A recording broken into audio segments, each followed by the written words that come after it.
To have the sitting attorney general go on, and I'm gonna call it faux news. I know some of y'all love it, but it's fake to me.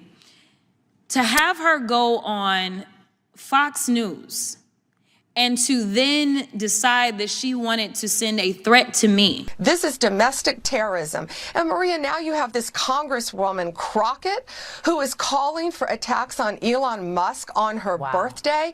Let's take him out on my birthday, she says. And yet she turns and says, oh, I'm not calling for violence. Well, she is an elected public official. And so she needs to tread very carefully because nothing will happen to Elon Musk. And we're going to fight to protect all of the Tesla owners throughout this country, and it's this basic safety. Once again, domestic terrorism is going to come to a stop in our country. It was wrong, because here it is, she is the highest law enforcement agent in this country, and people are watching and they are consuming this information and they are believing that simply because I decided that I wanted to exercise my right to free speech, which I am not abridged from doing, that she then wanted to then politicize something that should not be politicized. I don't like Elon Musk. I'm gonna say it 50,000 times. I don't like him. I don't like that he going out there and he firing people. I think that he's a crook because somehow the rest of us can't sit around and get whatever federal contracts we want. The rest of us can't sit around and get law enforcement and get them somehow ordained as federal law enforcement to protect him. The rest of us can't get our dealerships protected by the federal government. That is somebody that is operating above the law.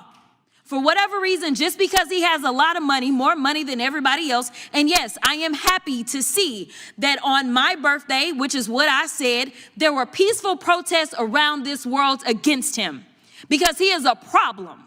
And so you never should have somebody that is sitting that high and is going to sit up here and threaten a sitting member of Congress when she knew good and well, if she watched the entire thing, that I specifically told protesters to make sure you consult with lawyers, just like I've told protesters over and over and over in the history of me advising people to go out and exercise their constitutional right. The fact that there are other sitting members that have received letters of threat from this new DOJ tells me that they are about retribution and they are not about following the law. The reason that our party, or I won't even say our party, our country is torn apart is because we can't even agree on right versus wrong. This should not be left versus right. The only thing that we're asking is that we have law enforcement that will show up when there is an actual crime.